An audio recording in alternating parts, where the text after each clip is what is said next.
have been suspended by the Minister of Health. And the release put forward by the media officer of the ministry says there's an allegation against officials of the scheme. And this further suspension is to pave way for a thorough investigation. The National Executive Secretary, who said he would not go by the suspension order, had insisted he would go to work.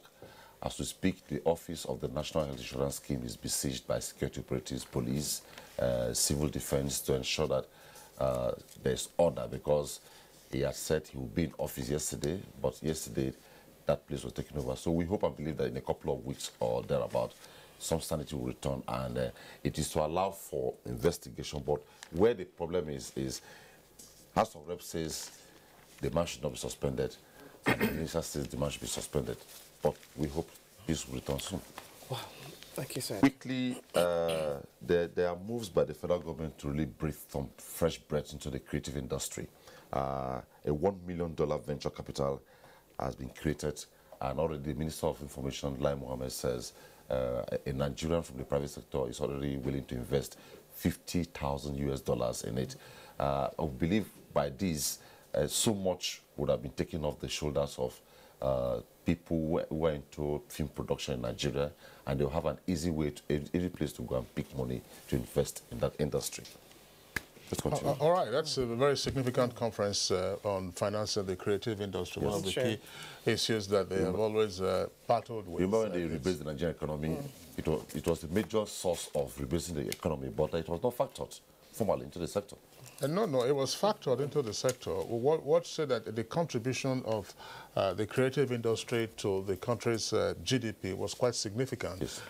But now, how do you finance it so that it gets more productive and then has even much higher contribution to the GDP? So financing is a cardinal aspect of the creative industry, and that's one area that has been a source of challenge. The federal government is now putting up some $1 million as venture capital. Of course, there are other sources. I mean, some firms, of course, as you very well know, you are asked, people converse you to buy shares. So when the returns come, sector that I've already tried to at least support itself from the very scratch. Absolutely. I think we should actually take a look at that. Okay, so other stories? Let's take a look at the New Telegraph newspaper. New Telegraph has, from above its nameplate, CNS, that is Chief of Naval Staff. Navy spends 28.8 billion naira to fuel ships and helicopters.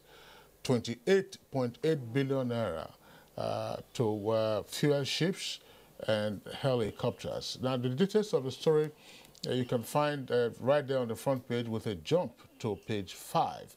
I'm sure that you will get to hear you get to know the details of how 28.8 billion naira was spent to fuel ships and helicopters. And Dogara, that's the story that was read earlier. Nigeria loses 7 trillion naira to sea piracy annually. Now, below the nameplate, you have a window of headlines: 282 vessels missing from Nigerian ports. That's according to the Senate. 282 vessels missing from Nigerian ports. That's, of course, over a period of time. Again, Medview fails to airlift stranded London passengers. Details can be found on page 2. And Minister suspends 8 NHIS officers.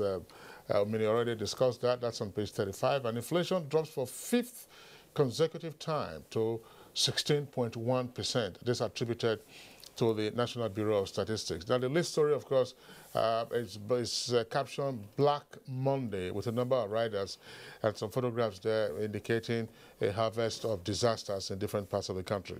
Also there on the front page, you have a story on Desiani and our allies, and then artificial sweeteners could raise obesity and diabetes risks. That's on page 6. And by the way, let's also take a look at the front page of Vanguard newspaper. Vanguard has as its lead story the loss from the nation's ports, the loss at the nation's ports on account of various sharp practices. 7 trillion naira lost annually in nation's ports, Senate and also Dogara. And summoned NPA officials as 282 ships vanished from ports in 6 years. And Navy recovers 420 billion naira stolen crude in 2016. And 6.7 billion naira crude destroyed in illegal refineries within 6 months. Now, above that, there are also stories above the nameplate of Vanguard, the story on Maiduguri suicide bomb attacks, inflation declining, And landlord takes 5 million naira from Badu gang to kill family of 5. That's on page 7. Landlord takes 5 million naira from Badu gang to kill family of 5. Now, below the photograph on the front page of Vanguard newspaper, you have a number of other headlines. Soldiers destroying our business in hunt for militants. That's attributed to traders and transporters. That's on page 13. 2019, that's according to Vanguard, Fayose launches presidential ambition on social media. That's on page 11. And WAEC releases results as some 59% passed in math and English. And Dasuki's claims on Boko Haram force, again, that's according to the presidency, details on page 8. Very quickly, in addition to that, so you just take it at a go. Just above nameplate for the authority, you find the stories. Enugu Metropolis Renewal Ngwai to remove illegal structures. Why is the state governor? 923,486 candidates passed the 2017 May-June WAEC examination. Stories trend on page 4 alongside that of the Enugu story. Still on page 4, ex-AGF opposes appointment of lawyers as appeal and Supreme Court judges. Yes. Let's take off the one from WAEC. WAEC has withheld 214,952 results, but it says that there's an improvement from 2015-16 to 17, that 59% of over 1 million candidates who wrote the May-June 2017 works made credits across 5 subjects, including English language and mathematics.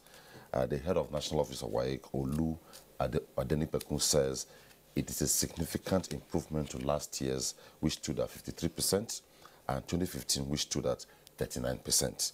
Following neck to neck is the comment by Malala, the Pakistani rights activist, who was in the presidential villa hosted by the acting president, Professor Yemi Osinbajo, who was, while speaking with the journalist, said that there was need for the federal government to declare emergency in the education sector. And this time, she was last in Nigeria in July 2014 to canvass for the release of the Chibok girls. This time around, she came to canvass for the education of the girl-boy child in Nigeria, that there was need for the federal, state, and local governments to come in unison to ensure that there was proper education for the boy-girl child in Nigeria. Quickly, the National Bureau of Statistics says the inflation has come down to 16 point something. Remember the quarter, well, that's the quarter 1 report. And also the CBN has injected $195 million to stabilize the interbank foreign exchange. The breakdown shows that SMEs, the exchange market to amount 100 million was offered through the wholesale segment. SMEs received 50 million. Tuition fees, medical bills, and basic travel allowances received 45 million. The Apex Bank says it was pleased by the state of the market and that the Naira will sustain its run against the dollar and other currencies. So there's some hope that there's a build-up. All right. Omine, thanks a lot. That's the results of the May-June SSC exams that they wrote shows almost a 60% pass rate for maths and English, if you recall it. Good. Yes, it's truly heartwarming. The thing is to find out what the secret is. Honestly. Because a couple of years ago, when the figures were dismal, we had it as a discussion item on the program. The institution should take a cue from this and see what they could do to show it off further. Well, it's not for them to show it further. It's to say, look, what are the new teaching skills? What are the new learning skills, that need to come on board? Exactly, and what students should do differently too. Absolutely. That's simple. It's heartwarming that you have almost 60% pass rate in maths and English. That's for WASC, and then we still call it WASC. That's old school. And there are plans for them to conduct the exams twice from next year. Oh, great. Omini Ode, thanks for being with us today. We hope you enjoy the rest of your day. All right, it's still Good Morning Nigeria, live on the network service of Africa's largest television network, the NTA. We'll take a short break now. When we return, we'll be looking at homegrown solutions to Nigeria's economic issues.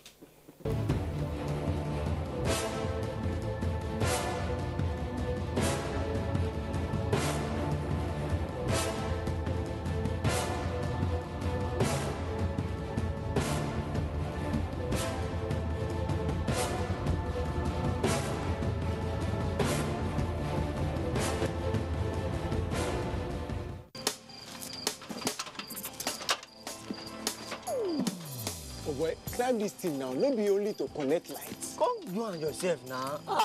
Now wow. Oh boy, calm down now. Oga Kasali electrician who will look for this. Oh. Oga Kasali, come help us fix this wire now. Sorry, I no longer carry out illegal connection. It puts the lives of people at risk and can cause fire outbreak and disrupt power supply. I will never be part of anything that has to do with this any longer because change begins with me.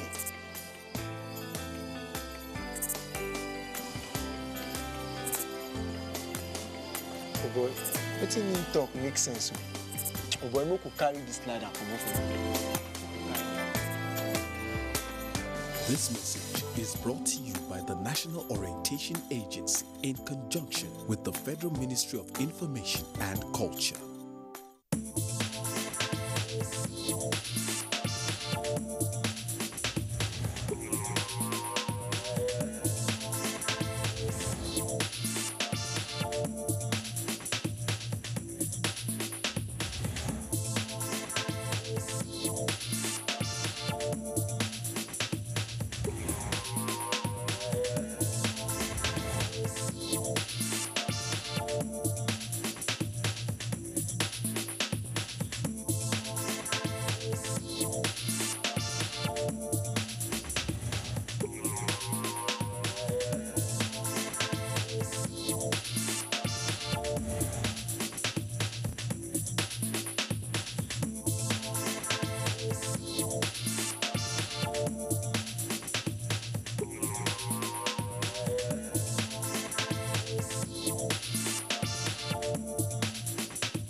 If you hear a bomb explosion or gunshots of an active shooter, that might be a terror attack. At such times, always remember 3 action words: run, hide, report. Don't try to run towards the terror scene to save the situation, because there might be a second bomb blast or another attack. Run far away and take cover. Make sure you are safe first. Yes, it is in our nature to sympathize over the hurt, but remember, only trained personnel can help in such situations. When in a secured environment, promptly call relevant authorities and help will come. For anonymous reporting, call 09630-3250-5 or 0813-2222-106. If you see something, say something. Nigeria unite against terrorism. This message is brought to you by the Federal Ministry of Information and Culture.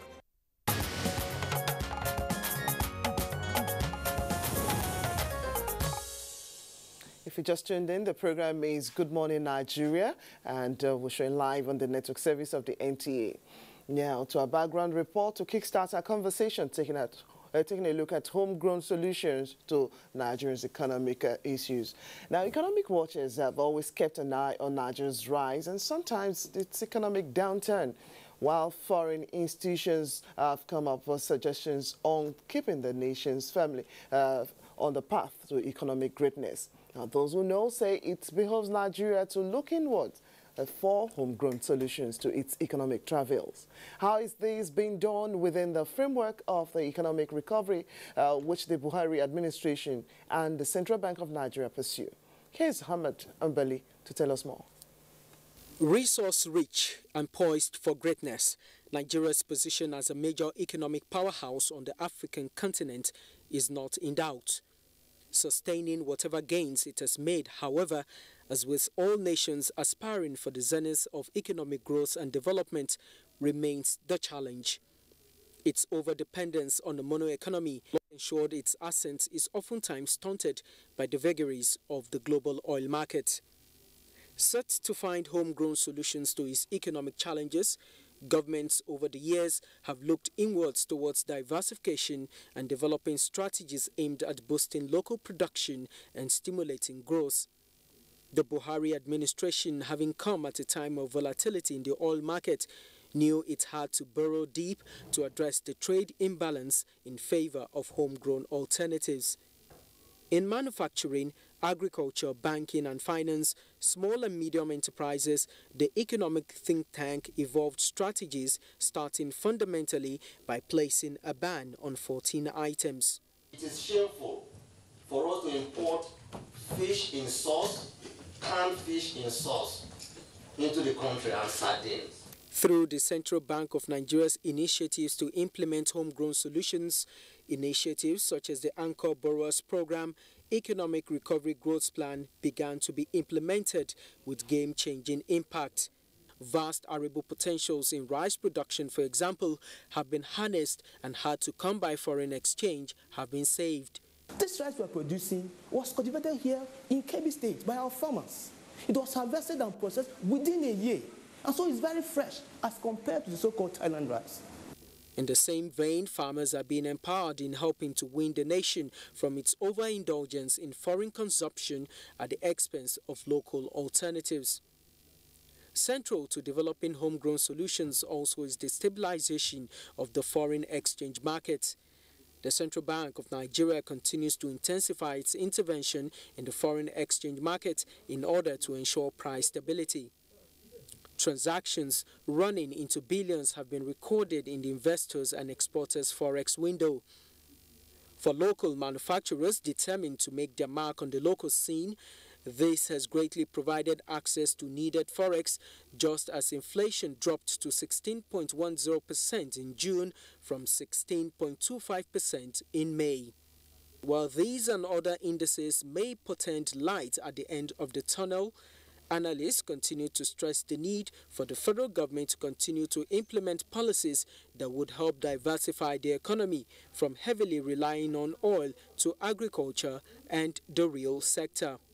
This, in the long run, they say, is the only way the nation can come out of the trying financial times it is facing.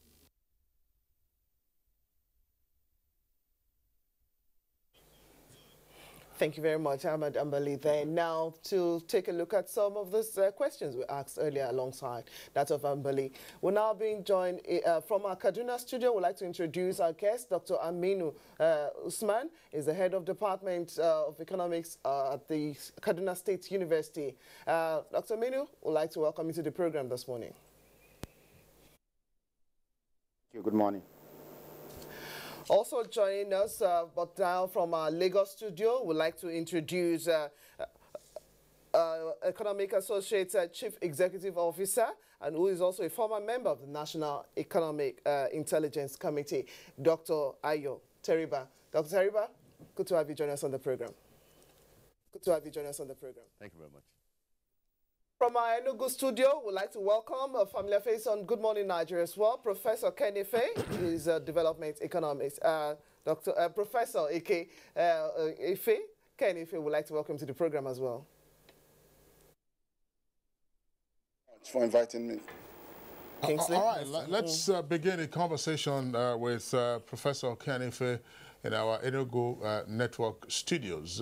Last year, and indeed up until January, February this year, there seemed to have been a sense of economic Armageddon in the country, particularly with regard to the various indices. If you looked at the exchange rate, some persons were already flaunting the $1 US exchanging for over 500 naira. Inflation, of course, was climbing, and there were all kinds of projections that it might notch 20%.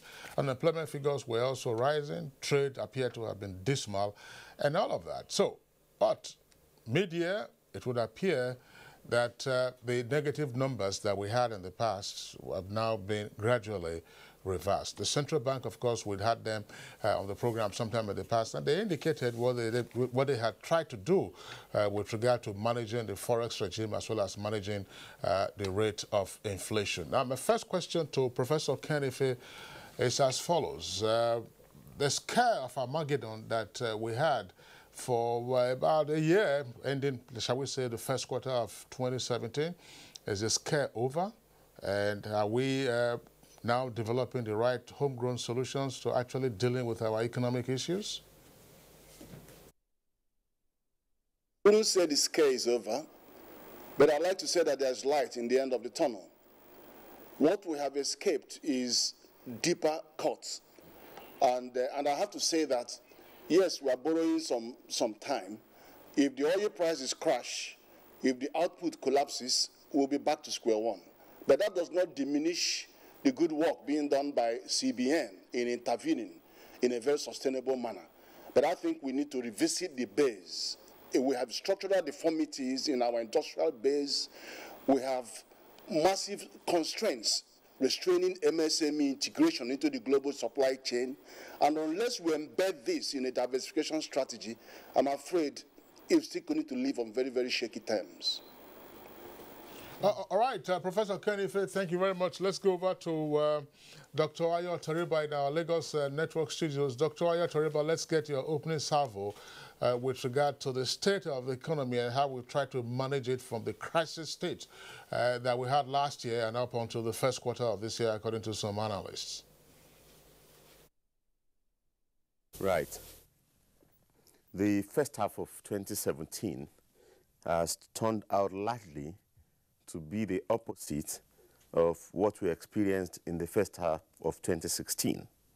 As you have rightly pointed out, first half of 2016, we saw the outbreak of a recession, inflation, the rate doubling, over January to December last year, and we had massive devaluation. Fortunately, from the second half of February, we've seen improvements on all these variables. The Naira has strengthened from over 500 to below 400. Inflation is dropping steadily and is expected to drop further. And the recession itself is abating. In the next quarter or two, we expect the economy will be back onto growth path. But it's important to say, as Dr. Kenny Faye has pointed out, that the downturn was triggered by the decline in oil price. And the upturn that we have recently witnessed is underpinned by the rise in oil price to about an average of 50 from the low of $28 a barrel that we saw in the first quarter of last year. And the recovery that we are enjoying now, the cyclical upturn that we are enjoying now, depends on the oil price staying around 50 on average. If it goes significantly below 50, we might have problems again. So we have to try and create foreign exchange buffers that will enable us to insulate the economy from declines in oil price. And I'm suggesting here that we look beyond trade. We open for foreign investment, either doing more of the Eurobond issue that we already did, or issuing significant amounts of diaspora bonds, or privatizing, opening up infrastructure that are currently under government monopoly to the inflow of foreign investment, like Brazil has done, like Saudi Arabia is doing, and like India has done to make its economy one of the fastest growing in the world today. So we should talk about homegrown solutions, but whatever solution we are trying to put together should include an aggressive drive for the inflow of foreign investment so that we replace the income lost from the fall in export, by allowing increased investment inflow. That will be my opening thoughts. Right, thank you very much, Dr. Ayo Toriba. We'll now go over to our Kaduna studio to get the opening from the head of Department of Economics of the Kaduna State University, Dr. Aminu Usman Wumu, earlier introduced. Now, for Lagos, now let's find out what your own thought about what we need to do. Now the oil prices, of course, have moved upward. What other thing do we need to keep the momentum on? I think, like Dr. Ayo Toriba said, the improvement we witnessed, our case, the downfall we witnessed last year was caused by downfall in the oil price. And the improvement we're also witnessing this year is occasioned by improvement in oil price, which means that anything that happens to the international oil market will send us either growing or declining. Now, it means that the government will have to come, and then including the CBN and everybody will have to come with a way of actually improving the inflow of foreign exchange. Now, Naira per se should be able to find its own traction. It find its own way of actually sustaining itself without actually depending on the international oil market. And I think this has to do with improving the base of the economy, diversifying the economy significantly away from the only product that gives us foreign exchange. And like you said, yes, we need to attract foreign exchange, foreign investment as significantly as possible through opening up the monopolies in the country, especially in the infrastructure aspect. And then we need to actually have a deliberate plan of industrializing this country. Government must come up with policies that encourages people to come actually and invest in real production. There's so much talk about agriculture and then government trying to invest in agriculture, encourage investment in agriculture, but you still don't see actually the impact on the populace. I mean, if a farmer gets fairly a good price, but then because of the inflation, is actually his net is not actually gaining. So yes, we have some improvement, and we are looking at probably before the end of the year we'll get out of recession that we are in, but it still leaves a lot of questions asked. What is how sustainable is this improvement? What happens if something happens to the international oil market, and then the cost of the price of crude oil can come down to something below $50 per barrel? I think improving the base of the economy actually, like CBN is doing well. CBN has always been pursuing the inflow of foreign investment, but that foreign investment should be in real investment, not in portfolio investment, because Nigeria has suffered the effect of portfolio investment significantly in this country, that we need to be wary about that. We need people that will come and actually invest in infrastructure in this country, in industry, and things like that. We have, for instance, in the north here, there is tremendous amount of mineral resources that are not being explored. So we need to attract investment in those areas, and in those areas that will create significant employment, especially employment of probably secondary school leavers, who are millions in this country, aside the normal university graduates that we have. I think that is from where I'm starting. All right, Dr. Aminu Usman, thank you very much. We'll come back to you in the course of the conversation. Now, to return to Professor Kenife in our Enugu Network studios, of course, the view is that the worst appears to be over for the nation's economy, and why, therefore, we're not necessarily having a postmortem on the recession. The question is pertinent, whether we have learned any lasting lessons from the management of the economic crisis, and if so, how have we seen these lessons manifest, for instance, in the policy environment? I wouldn't say that we have learned much lessons, but I can tell you that there is some significant difference. You know, up until now, investments, intervention funds going into agriculture has been on the basis of come and get me. Now, if you look at the base is subsistence farmers. Over 90%. If you look at the base in the mining industry, the artisanal miners, predominantly. And then if you look at the base, the industrial base itself is characterized by structural deformity. Why would you be the biggest producer of oil, crude oil, and the biggest importer of crude oil in Africa? There are contradictions, and there are many contradictions in our economy, if you look at the structures. But let me tell you why there is a significant difference. Up until now, we have been having massive interventions in the agricultural industry. But it has been come and get me. In other words, you sit with the money, and people will come and find you. The small producers will not find you. And if the policy, if the strategic thrust is on integrating these small producers I have just enumerated into global supply chain, then there's going to be a new mindset.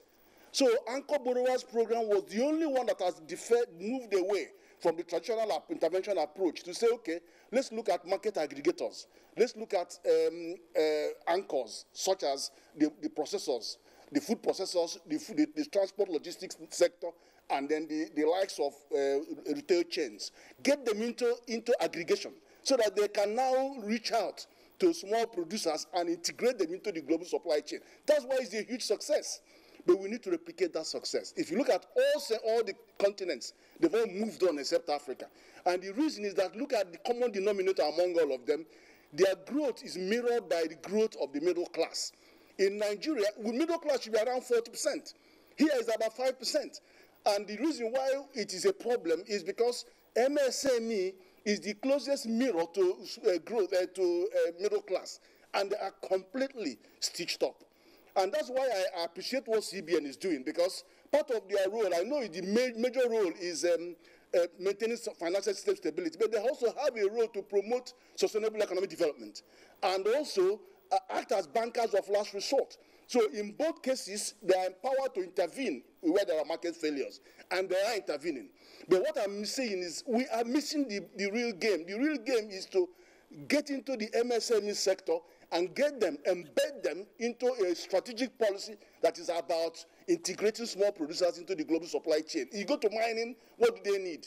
Bring in the data that they need so that somebody who is doing investment can actually say with degree of certainty there is X amount of iron here, and then it will last for so many years. If I produce at the capacity, then the bank can talk to you. Not to tell them to go and invest on basic infrastructure or finding out what the 3D seismic will tell you. So there are gaps, but until we actually get into this gap, we will not be able to have a sustainable approach to diversification. I've actually done this work in ECOWAS over the last 2 years. What I did was that I found all those baggages around the MSME and crystallized them into MSME charter after my strategy. I did MSME strategy, all the strategy, but the charter is a body of law or rules that says you've got to do this as a minimum condition for your MSMEs to take off. And that has been adopted by all the ministers last year. So why are we not implementing? I'm just wondering, Professor Kenny, thanks a lot. You've raised a number of points. Perhaps we can thrash out those points almost immediately, but we would like Dr. Ayo Teriba to also come in here and then indicate to us what his opinion is with regard to whether, in the interim, we can look back and say that from the policy environment, yes, it would appear that we have taken some beating and then also learned some lessons on how to manage the economic crisis and then, of course, get on the path of growth. Recovery and then growth. Well, the significance of the developments of last year, in which we witnessed a recession for the first time in more than 2 decades, we witnessed massive devaluation for the first time in more than 2 decades, and we saw inflation getting close to 20% for the first time again in 2 decades, in more than 2 decades. The lessons we learned from that, particularly because we've seen that those deterioration in economic conditions are now increasingly being reversed with the improvements that we had witnessed in the price of oil and with the buildup of our reserves. The lesson we learned from that is that there were measures we could have taken that could have insulated the economy from that recession, from that devaluation, from that deterioration in inflation record. And we need to harp on those, the lessons about the measures we could, because the instability hurts everyone. The scarcity of foreign exchange hurt everyone, and it was responsible for pushing the economy into recession. The lesson is this, and I will just do a quick comparison. Saudi Arabia depends on oil more than we do. They lost more export revenue from oil more than we did. And yet, the decline in oil price, they were able to weather the storm. They didn't get any recession. They didn't get any devaluation. They didn't get any deterioration in inflation conditions because they have sufficient foreign exchange buffers to insulate their economy from the crisis. So we too need to think very seriously about building up sufficient foreign exchange buffers. If oil price declines any time in the near future, we'll be back to where we were in the first half of last year. So the Nigerian government should take urgent measures to insulate the economy from these shocks from commodity prices. And the example of Brazil suffered a much deeper recession than we did.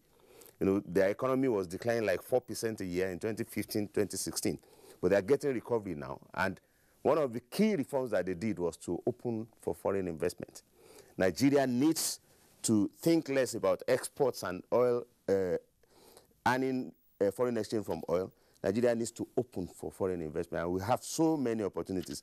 Then the second point that I also, Dr. Aminu Usman has mentioned it, is that apart from prioritizing inflow of investment to stabilize the economy and insulate us from the oil price shocks, we should emphasize infrastructure. Those 2 points are important for everyone. So before we begin to look at, particular sectors, let's solve the problem that gives everybody a headache. Infrastructure in particular, transport infrastructure and energy infrastructure. Agriculture needs it, manufacturing needs them. And any intervention you make in agriculture, if you don't fix the transport infrastructure and energy infrastructure, it will derail whatever other initiatives we are trying to pursue. And as Dr. Aminu Usman has said, get foreign investment into infrastructure sectors that are currently under government monopoly, so that foreign investment will help to rebuild infrastructure. That's what Brazil has done in the last couple of years. They are currently also pressing it. Saudi is doing it. India has done it. So if you get foreign investment into infrastructure, you will experience something similar to what we've seen in telecoms, in which foreign investment has entered to help us build, a telecom sector that was more or less dead before the arrival of the investment. So we should do this in rail, we should do this in power transmission, we should do this in all the big infrastructure sectors, gas pipelines, even education and health. It's going to help reduce the costs that all sectors are facing. It's going to help agri to grow, it's going to help manufacturing to grow. But because of the increasing flow of the foreign investment, it's going to stabilize the economy. That would be my thoughts for. All right. Thank you very much, Dr. Ayo Toriba. Again, a number of points that you have raised. We'll come back to you to amplify those points subsequently. And of course, in addition to the opportunity that the other guests would have to respond to those points. Let's get also the thoughts of Dr. Aminu Usman from our Kaduna Network studios. Lessons from the management of the economic crisis, and going forward, how can those lessons be further entrenched in the management of the economy? I think the first thing to say that, look, one of the lessons I think the government learned from the recession is that the call by experts that, look, this government doesn't have an economic policy blueprint that people can actually see, touch, and feel. Now, that gingered the government to say, look, yes, now that it is true that we need a blueprint. That's what probably led to the coming up with the ERGP, Economic Recovery and Growth Plan. But then the ERGP is talking generic.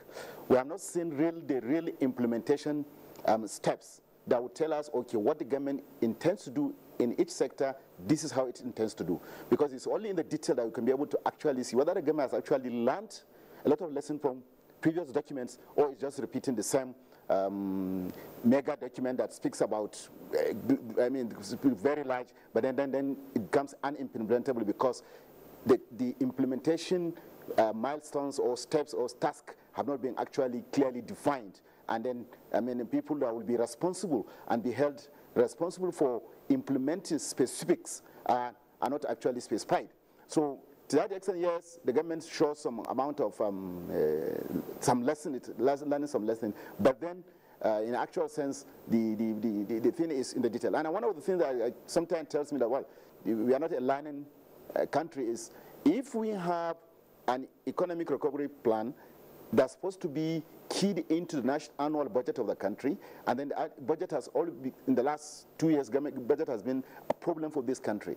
I mean, the current budget was signed in June. Yes, the law said, okay, you can continue doing last year's budget up to this year. But then they didn't show some seriousness. If a government actually is learning from delaying take-off of economic activities, this should have been addressed since last year. That government by now should be ready to present 2018 budget, so that National Assembly can get these things up and doing letters by January. But then look at what is happening. So yes, there's an indication that government has learned some lesson, but in actual sense, I don't think the lesson is high enough. And like other colleagues on the platform said, look, addressing specifics is very important. But I think the most important challenge for this country is actually addressing the generic. No amount of intervention you do in agriculture, no amount of intervention you do in MSMEs and in other sectors critical, we believe, to the economy, that will solve the problem if you don't address the issue of energy, especially power and transport infrastructure. Government must be deliberate in addressing these issues first. Then the other subsectors of the economy can actually be addressed and then it will become meaningful. There's not, look, if you want an aggravated high blood pressure, is to invest in manufacturing in this country, because the power infrastructure, especially the skewed cost of energy now in this country, will make you lose a lot of sleep. You will become, so what I'm saying is that, yes, we need SMEs, we need a lot of investment in subsectors of the economy, but fundamentally, we need to address issues of critical infrastructure that will enable the other subsectors to actually function very well. If you don't have power infrastructure, if you don't have transport infrastructure, probably I don't think we will ever achieve what we want to achieve. Thank you. Thank you very much, Dr. Aminu Usman. We'll get back to you because of the discussion as well. Let's return to Enugu. Yes, while it will not seem as if it's an issue of generic versus the specifics right now, but we're taking a holistic look at what homegrown solutions to be considered alongside the areas, the three of you, that's the three guests I've actually looked into from your opening remarks. Now, let's take a look at one main driver too, which is in the area of human capital development. Now, some of the nations, the big nations getting out of recession, have taken a look at all the skilled technology. Now, how much of this is our own capacity, or how much capacity are we looking inward to actually developing to address those peculiarities to addressing our economic challenges here in Nigeria? Professor? Well, we have severe challenges on human resource development simply because of the mismatch between the skills available from our institutions and what the labor market demands. There's a big mismatch between those. So you find that you have millions of graduates coming out and they are not suitable. They're not employable. So the economy can't take them in. And, but we're talking about homegrown solutions, to be honest. So when you come to investment has to come into human resources and also into capital resources, so that you can actually, create productive activity, employ people, pay them salaries, have disposable income, and with the disposable income, they can buy their way out of poor education, poor health, and poor sanitation. So that's the cycle. So I appreciate what Ayo is saying, that we need to have an influx of foreign investment, and that means you key into that circle. And then also remember that there are domains for foreign investment, and there are domains for domestic investment. You're talking about domestic homegrown solutions.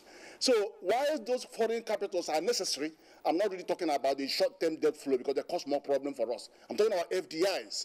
If they come in and go into the construction industry and take up the roads, PPP, and then do some transport, that's fine. But we had experienced last year that with all the flexibilities in Forex, they didn't want to come. They didn't want to come because they were looking at market conditions in Nigeria. They were looking at the high inflation. They were looking at complete meltdown of the manufacturing sector, and the government wasn't doing much about it. So they had to shy away. So you can't place all your faith on the what I call top-down foreign direct investment. You have to place more faith relatively to bottom-up homegrown solutions. Now, let me give an example.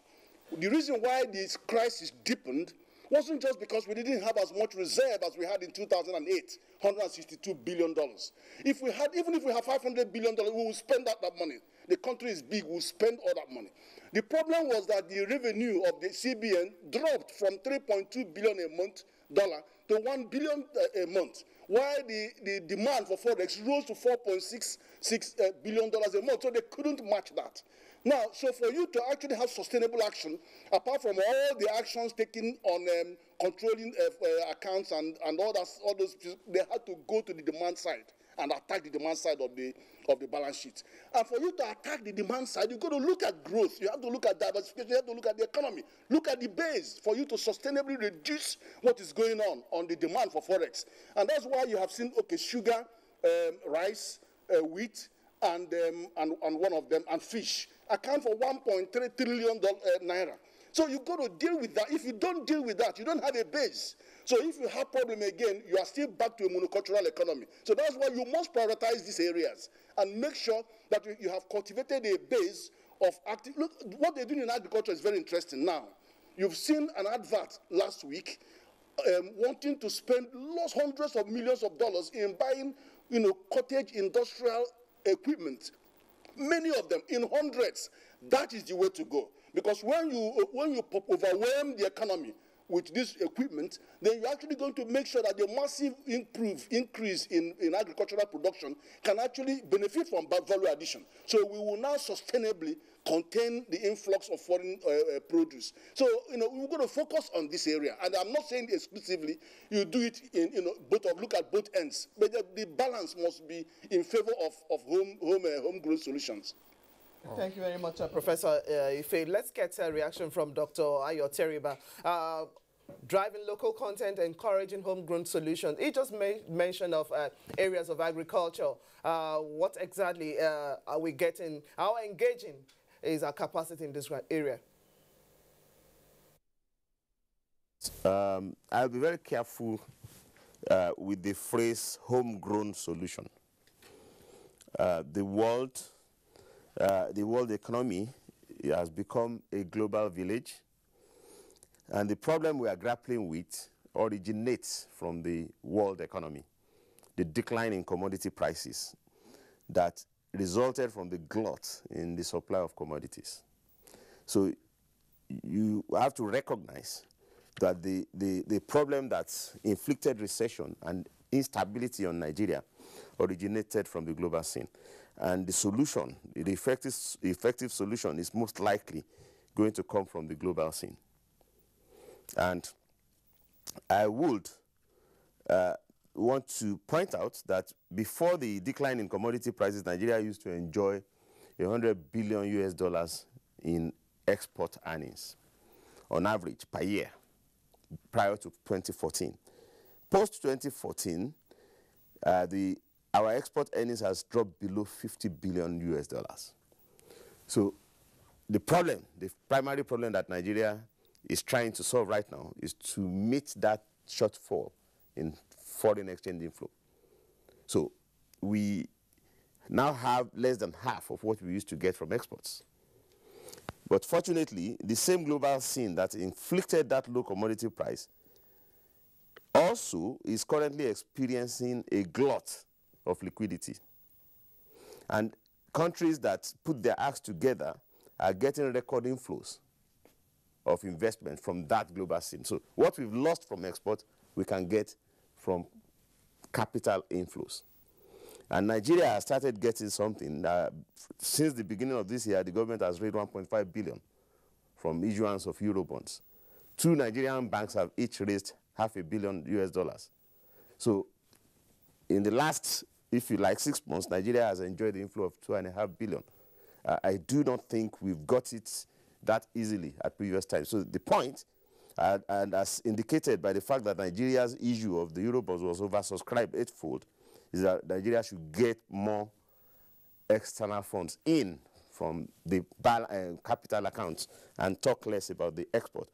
Target is, if you can, do enough, whether through privatization or issuance of diaspora bonds, privatization of assets that are currently under government monopoly. Your target should be something like $50 billion in capital inflow per year. Brazil is moving in that direction. Saudi Arabia is moving in that direction. And India has been doing that, for more than a decade now. So message, and I will still reiterate what Dr. Aminu has said. Solve general problems before, looking for small groups to support or particular sectors to support. Devaluation will wipe off whatever gains you want to create in agriculture.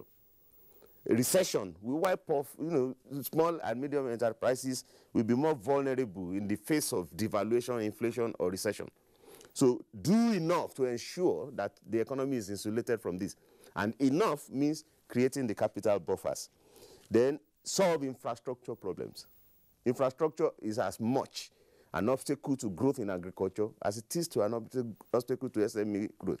So not saying enough about stabilizing the macro environment and rebuilding infrastructure, both of which require massive inflows of foreign investment, and then talking about agriculture and then talking about SMEs, will be missing the point. Yeah, Dr. Aminu has made that point, and I also want to emphasize it. So Nigeria needs to create buffers that will stabilize the economy, and Nigeria needs to fix infrastructure. So if you do those two, everybody will gain, including agriculture and SMEs. And then in terms of policy response, I'm impressed. I personally am impressed by all the things that the government has said, and they are trying to do in the face of the recession, particularly also responding with this economic recovery and growth plan. But we need to shorten our response lag. We need, yes, it's important to speak and articulate the problem, but it's far more important to actually take the steps, that are, entrenched in that recovery plan. So we should get to action, faster than we have managed to do in the past. Those will be my general thoughts.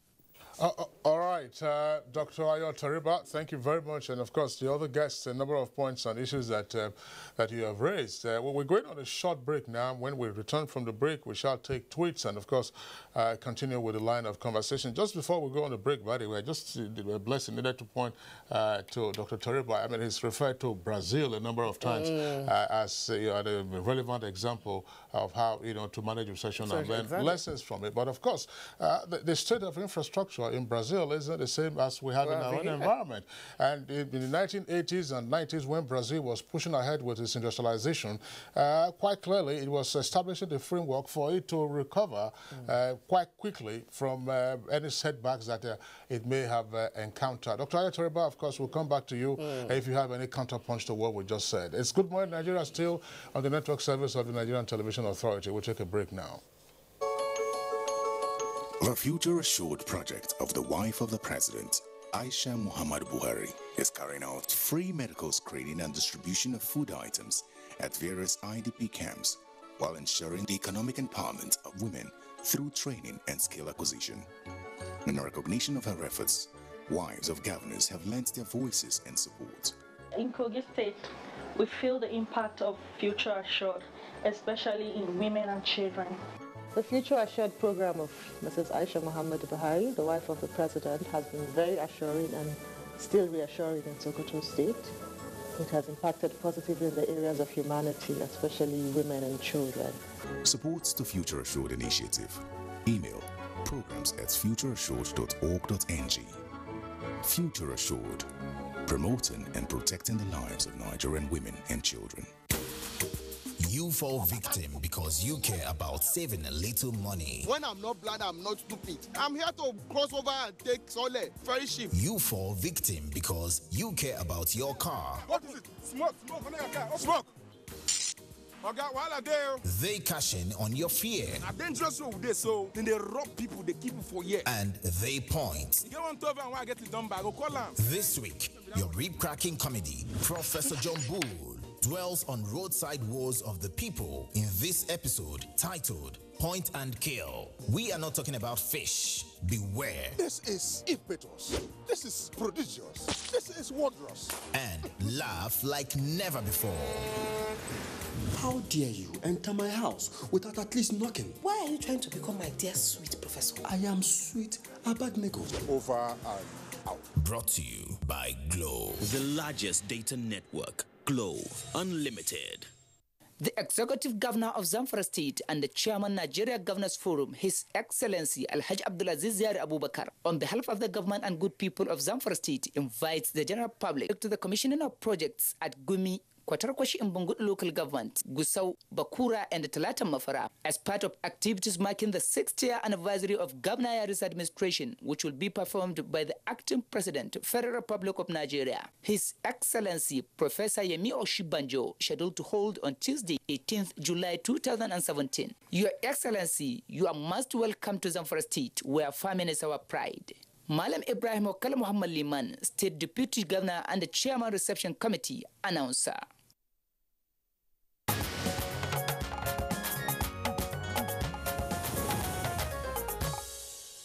Watching Good Morning Nigeria, we still have a guest taking a look at looking at homegrown solutions to our economic challenges. We have Dr. Ayoteriba in Lagos, we have Dr. Aminu Usman in Kaduna, and we also have Professor Ken Ife in our Enugu studio. But right now, we have reactions from Nigerians who have joined us by way of tweeting at us, and the Twitter handle is right there on the screen at NTAGMN. Right away, let's take a look at what they're saying. Jacob Chile says that Nigeria must emphasize human capital and infrastructural development to achieve homegrown economy of global standard. And Clifford Aguguese tweets, homegrown economic measures, even when we have them, should not function in isolation. From Daily Jack Solomon, we have this tweet. This can be done by making conscious effort to unlock the rich diversity in the economy with a determined and focused turnaround program. Festus Akimboyewa tweets, CBN should be straight with Nigerians by being transparent with its homegrown economic measures to deal with our economic challenges. From Change to Progress, we have this tweet. Some experts said economic downturn had nothing to do with crude oil price, but are now saying growth is because increase is in the crude oil price now. Dele Jack Solomon again, investing specifically in power and transportation manned by technocrats will release the opportunities in solid minerals manufacturing and agric. Sani Michael Amalkaji says Professor Ken has nailed it all. We have both monetary and structural deformity in our system. Mike Ayankwa tweets, the challenge we are facing in this country is not based on local or foreign solution. The real picture is in our inability to do it right. And the other tweet, the last tweet is coming from Caleb. He said, I have not really seen the political will on this yet. Stop talking at Abuja, come to the grassroots and see reality. Those are the tweets we have right away. We'll check out for more. Okay, right, Blessing, thanks. Let's return to our guest, Dr. Aminu Usman. Again, if we were to tick off some of the measures that the government has taken, we have seen, of course, as you indicated, the fact that we now have an economic growth and recovery plan. We have also seen a lot of motion and movement with regard to ease of doing business. And we've also seen the inclusion now of key private sector operatives as part of the economic management team, something that some observers had said, was missing when the administration first kicked off, perhaps in its first year, that was missing. We've seen all of those measures plus other things. But one question that I would like you to also help address will be as follows. Part of, shall we say, the slogan in responding to the recession was, look, we have to spend our way out of recession. And in seeking to spend our way out of recession, we said, look, invest in infrastructure. And yet, the point made by yourself as well as Dr. Ayoteriba is to say that, look, infrastructure, the state of infrastructure remains, as it were, a laggard in our economic system. Have we sufficiently spent our way out of recession, or are we spending our way out of recession? And if so, has the investment been sufficient with regard to infrastructure, or we still need some massive injection by way of inflows from outside? Thank you. Well, when you are talking about spending our way out of recession, I think that was what was expected. The government should actually spend a lot of money in the economy so that it can bring up consumption, and then, like Professor Ife said, attack the demand side, because yes, engender demand for local commodities, and then take whatever it takes to discourage insatiable demand for foreign commodities, which eats up so much into our own little foreign exchange inflow. However, in time, the government actually accepted the advice, okay, there is a need to spend our way out of recession. But where the problem is that initially the government started releasing funds for capital expenditure. But in releasing funds for capital expenditure, the government was more concerned about paying large foreign contractors. Now that's actually, that money the government releases in order to to spend its way out of recession actually ended up going to chase for more dollar, so that these large construction companies and large contractors were actually taking their money out of the country, putting further pressure on the exchange rate of the naira. What I expected the government should have done, and what she should continue to do by now, is to actually focus on paying local contractors. If you pay a local contractor, the money drops down to what Professor Epe is saying, it goes down to the grassroots. But if you pay big-time contractors, they take 70% of that money in terms of foreign exchange out of the country, when we are trying to actually attract more into the country. So yes, we have not actually spent enough. Look at what is happening between the National Assembly and the Minister for Works about some of the budgetary provisions in the infrastructure sector. That the government said, look, this is what we budgeted, but these people are actually cutting it down and this and that. That means there's no coordination between National Assembly and the executive side. And then how do you achieve the kind of growth you expect when two most important arms of government are working are trying to cancel each other's effort instead of working complementary, instead of assisting each other, instead of working together to come up with solutions. So we have not actually spent much, and we don't even have the resources to actually spend enough in the infrastructure gap is so wide that we need massive inflow of foreign direct investment, not portfolio investment that is into real sectors of the economy that actually brings about changes that eases doing business. The small business sector is suffering largely because of infrastructure gap. There's enough market.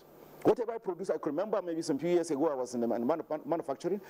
If you are manufacturing poly products in Kano, for instance, polywoven sacks, poly bags and things like that, you get orders from all over the West Coast. There are people that come and deposit money in Maiduguri, and Maiduguri deposit it in Kano just to get things for them. People are competing to deposit money for ordinary poly bags. And there's poly bags that are being produced in Kano. They are actually for markets in Sudan, in Central African Republic, and but the crisis in those countries, and then coupled with the Boko Haram crisis, kill that aspect of the market. So yes, government has not actually spent in infrastructure, and most of those companies that are producing these goods for export are small companies that are actually doing it through actually the government is not actually benefiting from it. And another thing that I saw that Dr. Ife is passionate about, yes, if we want to actually promote homegrown solutions, sometime in April or earlier in March, I think toward the end of March, the World Bank came out and said, look, IMF came out and said, okay, Nigeria should actually increase excise duties, increase VAT.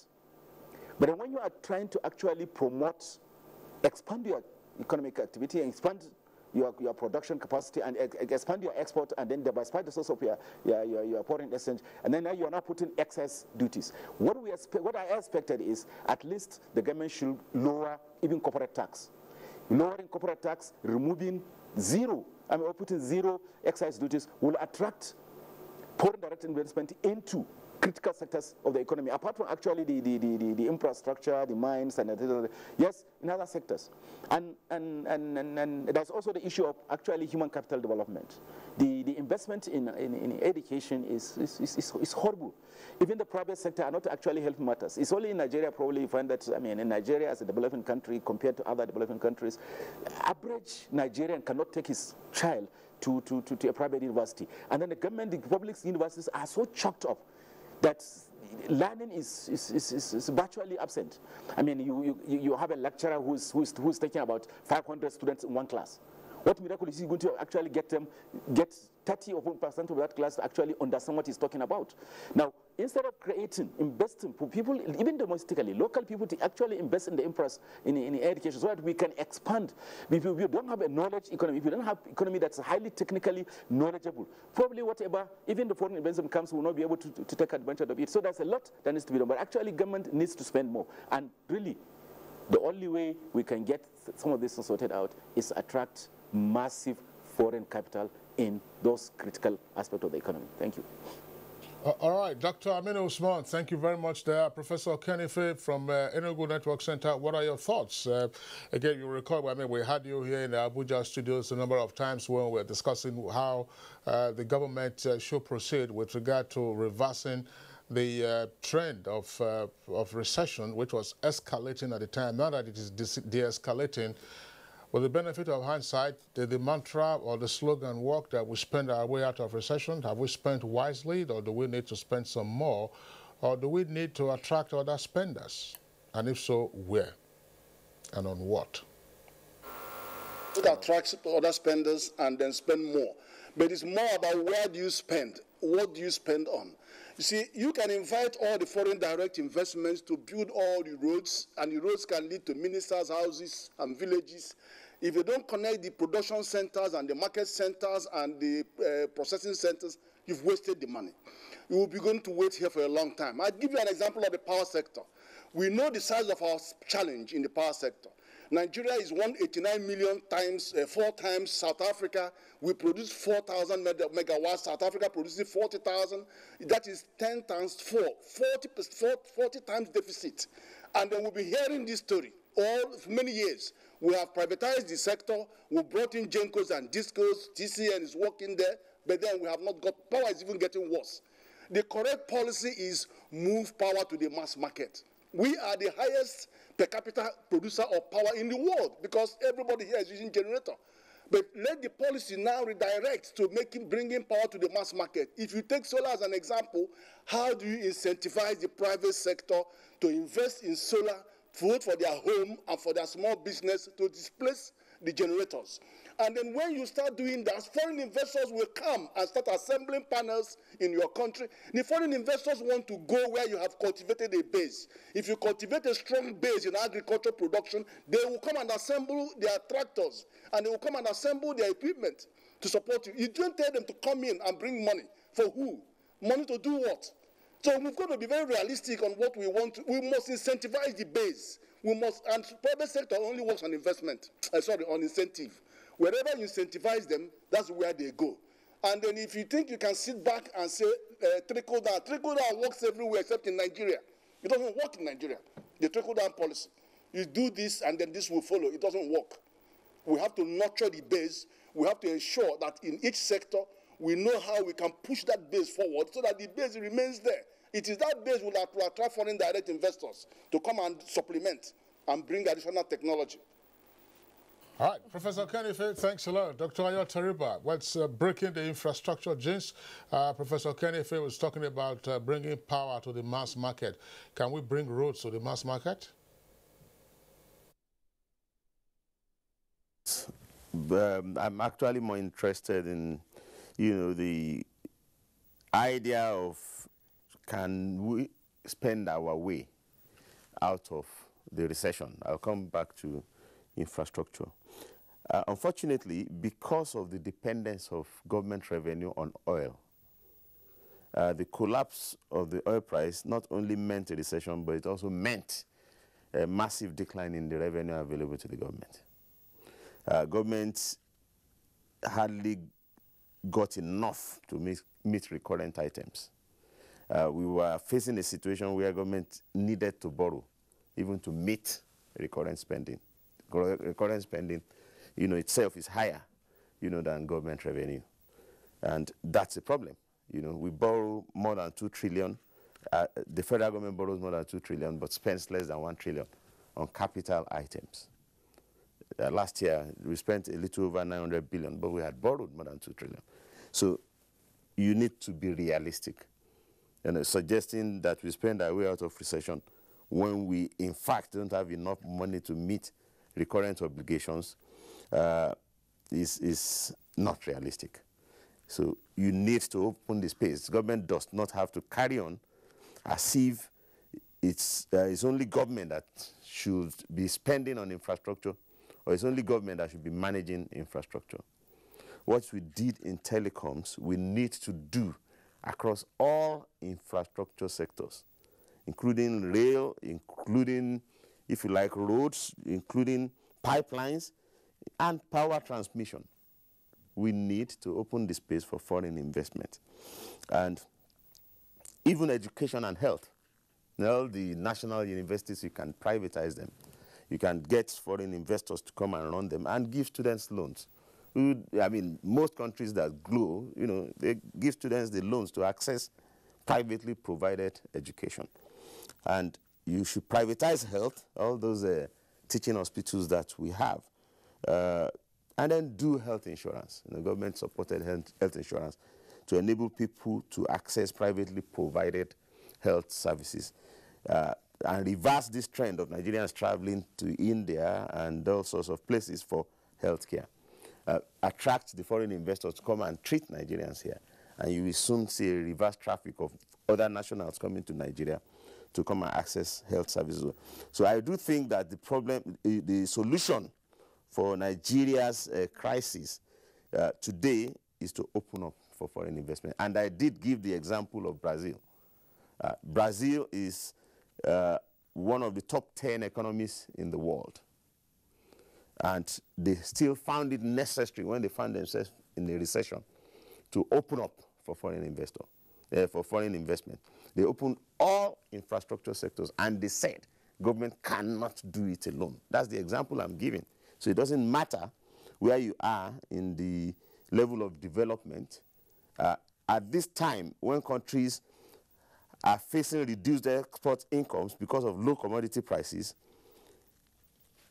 one of the things you can easily do is to open up for foreign investment, because there is a glut of money on the global scene. Those would be my... Now, taking power, to the masses, I think the important thing is to get enough investment into transmission. If you get foreign investors to come in and they create the capacity, to transmit, like we've seen investors do in telecoms, I believe, they will take it to the masses. So I have no disagreement, with the suggestion that you need to open up power, but my own emphasis will be first for government to break its own monopoly and let investors do more. All right, thank you very much, Dr. Ayo Tariba. Again, let's return to our viewers who are sending in their tweets in torrents. Law Alpha C has this tweet. I'm excited that we can find solutions to the economic challenges with the caliber of men and women President Buhari has brought on board. A tweet comes from Taiwo. Said we must emulate from the advanced countries, just as Dr. Ayo Tariba said, in order to get out of recession. Etiese Udo Inyang, the best and only alternative is human capacity and infrastructural development. Ibeneme Dominic says, ideas and solutions have never been our problem. The will to act right is our biggest problem. We lack visionary leaders. Engineer Abdullahi, the solution starts with stable power supply and infrastructure that will support investment and loans with negligible interest. From Clifford Agugwe says this tweet, we must place a high premium on energy and power infrastructure because this is the driver to other sectors. Ali Concern has this tweet, lessons and lessons and lessons not learnt is the problem with homegrown economic measures. From Sani Michael Omakoji, if we must get it right, we must build capacity to activate value chain, and by so doing, economy will be stimulated. And Alexander Thomas, I believe the way to Nigeria's economic growth is serious agricultural activities and minimum importation. The government should take this seriously. All right, let's return to our three guests, Dr. Aminu Usman at our Kaduna Network Studios, Professor Ken Ife, also in our Enugu Center, and Dr. Ayo Tariba from Lagos. Gentlemen, let's look briefly at one monetary policy measure that we have seen work. Part of what we saw at the beginning of the year, as we indicated, was the naira going for at least 500 naira, sorry, the dollar going for at least 500 naira. Now it's climbed down to well below 400, max about 360, 350, depending on where you go to. The central bank has been announcing regular injection of foreign exchange into the market. And we were reading just recently, that because there is now some sufficient amount in our foreign reserves, we're back almost again to the prodigal ways that we saw. Some banks are already advertising it is summertime. You can use your Naira-denominated card now to also go abroad and be swiping. Are we likely to get back into the consequences of the prodigality that we saw? Dr. Usman.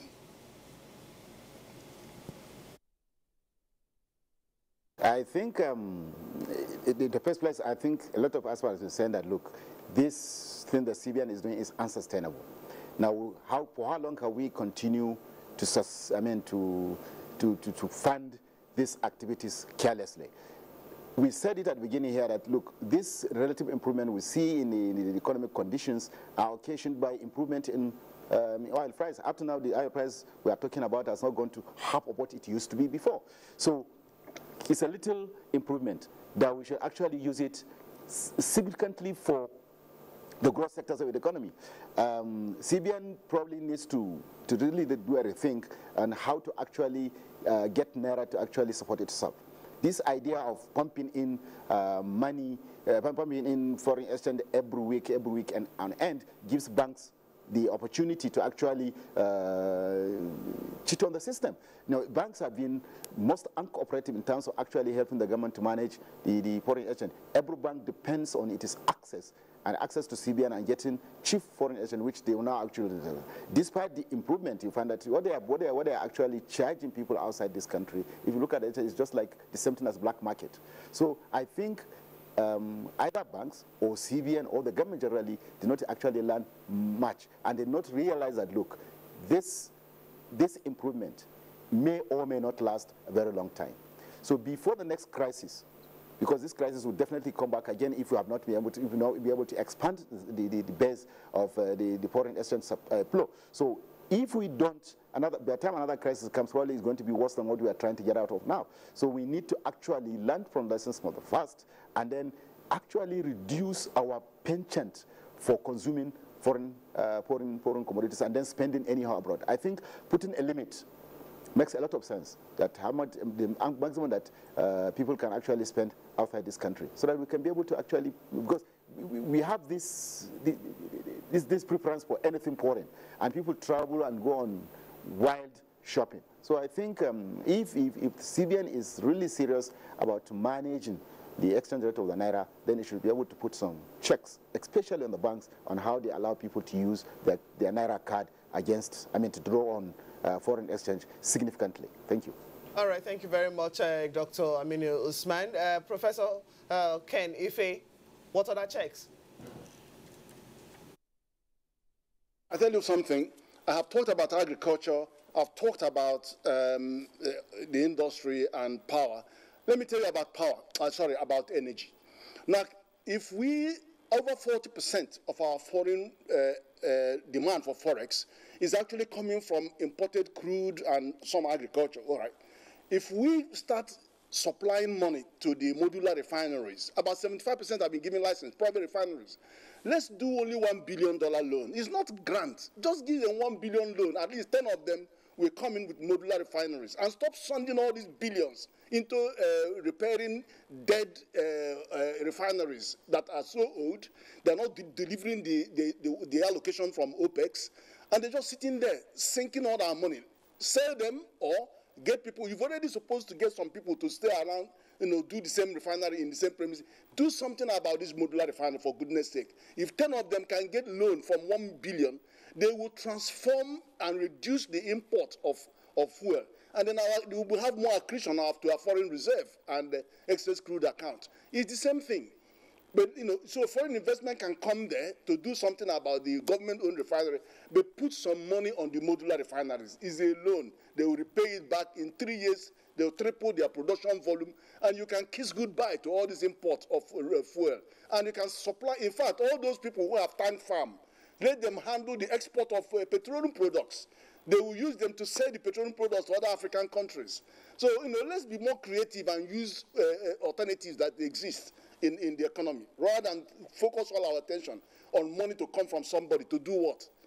Let's do the ones that we can, that are within our reach.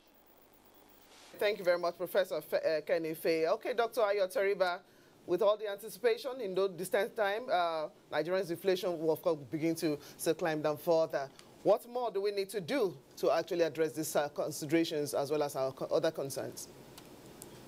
Briefly, sir.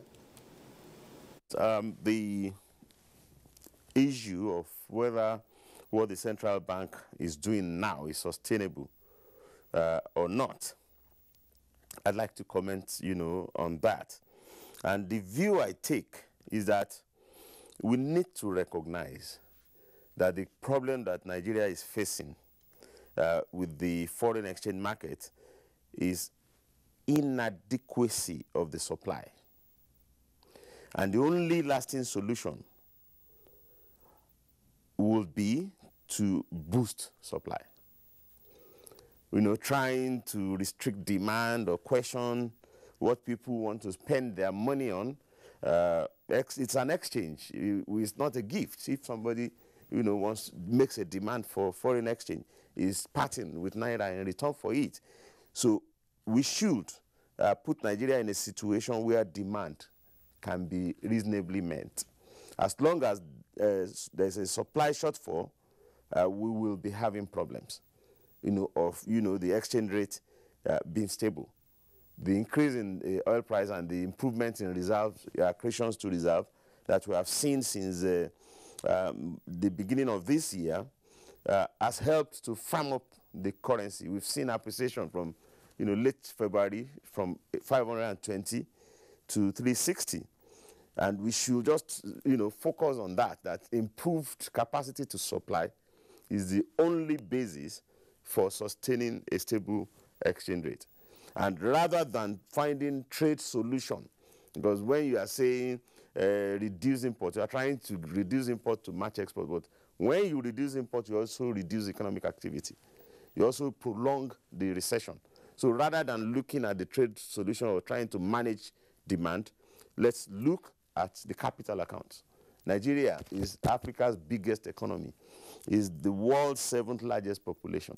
Nigeria is visible enough to investors that if you look at Saudi Arabia, at the moment they have more than 500 billion in external reserves, but they are chasing foreign investment more aggressively than we are doing. They're trying to privatize their oil giants, Aramco. They are opening infrastructure sectors for inflow of foreign investment. They have the 3rd or 4th highest reserves in the world today. All right, Dr. Ayo Tariba, we're pressed for time. Of course, the conversation could go on and on and on. All our guests we had from various network centers. Dr. Ayo Tariba, Chief Executive Officer, Economic Associates, I would like to appreciate your contribution and insights to our discussion this morning. Our thanks also to Dr. Aminu Usman, Head of Department of Economics at Kaduna State University. Dr. Aminu Usman, a delight having you always on Good Morning Nigeria. Thank you for your contributions. And also Professor Ken Ife. Professor Ken Ife, of course, always a pleasure having you on Good Morning Nigeria. Rather than in the Abuja studios today, we had you from the cold city. Thank you, Professor Ken Ife. We wish you the best for the rest of today and always. All right, so that does it for our discussion segment on Good Morning Nigeria. We'll move on quickly now to sports. And athletics legend Franklin Fredericks has been suspended from the board of the IAAF, just as Federer has climbed in the latest ATP World Rankings. Victor Uzo is our guide for the stories. Sorry, Victor Uzo is our guide for the stories. Good morning.